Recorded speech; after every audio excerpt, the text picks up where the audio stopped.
गुरु प्यारी सात संगत जी, आप सभी को प्यार भरी राधा स्वामी जी। उड़ना तो हम सभी चाहते हैं, पर कर्मों के धागों ने बांध रखा है। इन धागों को काटने की कैंची भी हमें सतगुरु ने दे रखी है, पर हम उसे चलाते नहीं।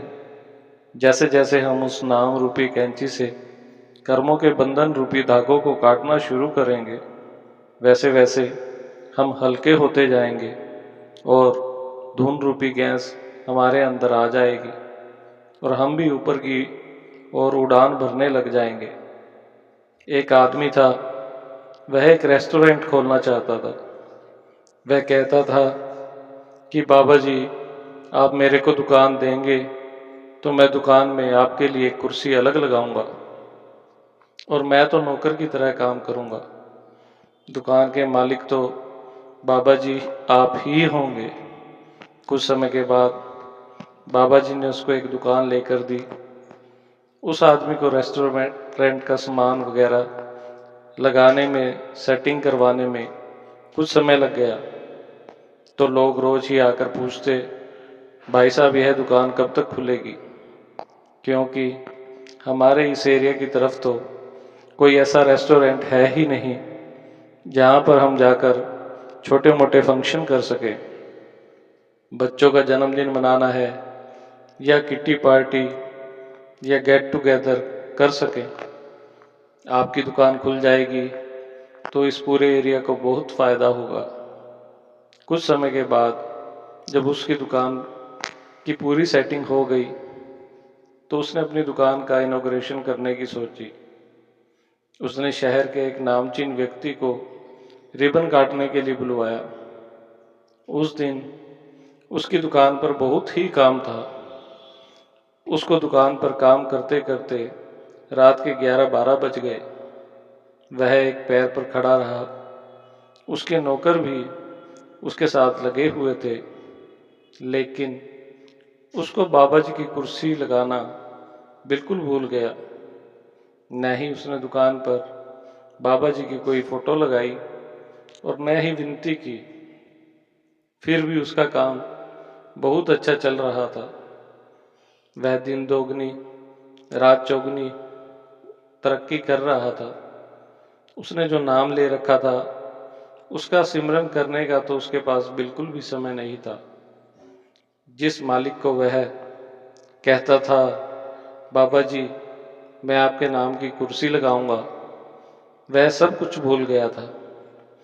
उसकी दुकान पर सुबह से शाम तक इतने कस्टमर होते थे, वह पूरा दिन कस्टमर को देखने में ही लगा रहता था।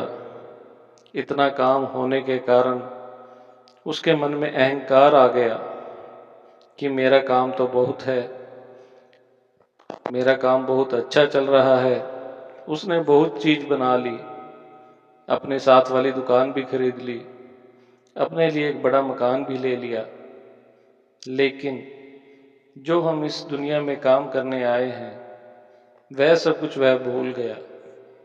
एक साल तो उसका काम बहुत अच्छा चलता रहा, बड़ी गाड़ी भी ले ली।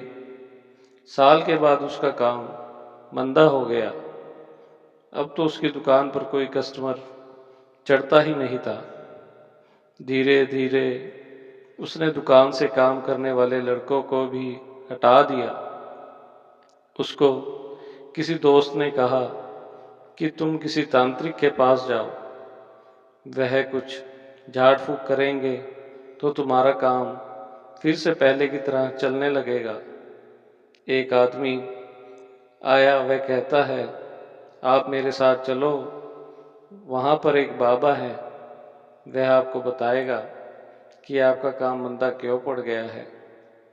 वह उस आदमी के साथ बाबा के पास गया। उस आदमी ने उसे कहा कि जब तुम्हारे को बाबा आवाज़ नहीं लगाएंगे तब तक तुम कहीं नहीं जाना। वह सारी रात वहाँ पर बैठा रहा तो उसको बाबा ने आवाज़ नहीं लगाई, तो वह सुबह वहाँ से अपनी दुकान पर वापस आ गया। अगले दिन एक औरत उनकी दुकान पर आई और बोली, भाई साहब क्या बात है, आपके सारे नौकर कहाँ गए हैं? आपका तो इतना अच्छा काम था, जब भी मैं आपकी दुकान से कुछ सामान लेने आती थी तो आपकी दुकान पर लाइनें लगी रहती थी, लेकिन अब तो कोई ग्राहक नजर नहीं आ रहा, क्या बात है?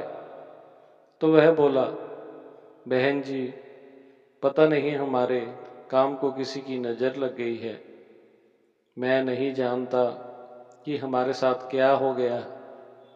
वह औरत बाबा जी की बातें करने लग गई। वह भाई बोला, आप राधा स्वामी हो? हम भी राधा स्वामी हैं। वह औरत बोली, भाई साहब, अगर आप राधा स्वामी हो तो आपकी दुकान पर बाबा जी की कोई भी फोटो क्यों नहीं लगी हुई? और आप कब ब्याह सत्संग में गए थे? कब आपने अपने प्यारे बाबा जी के दर्शन किए थे?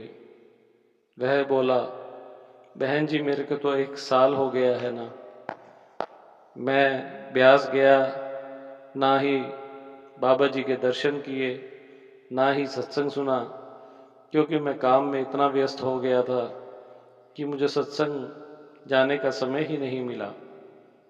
वह औरत बोली, भाई साहब, काम के पीछे आप बाबा जी को भूल गए, सत्संग को भूल गए, आप कैसे भूल सकते हैं? अगले दिन रविवार था। उस औरत के कहने पर वह फिर सत्संग जाने लगा, ब्यास भी गया, बाबा जी के दर्शन करके आया। धीरे धीरे फिर उसका काम बढ़ने लगा। बाबा जी की कुर्सी भी उसने अपनी दुकान पर रखी। बाबा जी तो हर पल हमारे साथ हैं, अगर हम उनको भूल जाते हैं तो हमारी गलती है। हमें हर पल अपने मालिक को याद रखना चाहिए और अपने अंग संग समझना चाहिए। बिना गुरु के तरस का हुआ न कोई शूर, फैल रहा चारों ओर मेरे बाबा जी का नूर।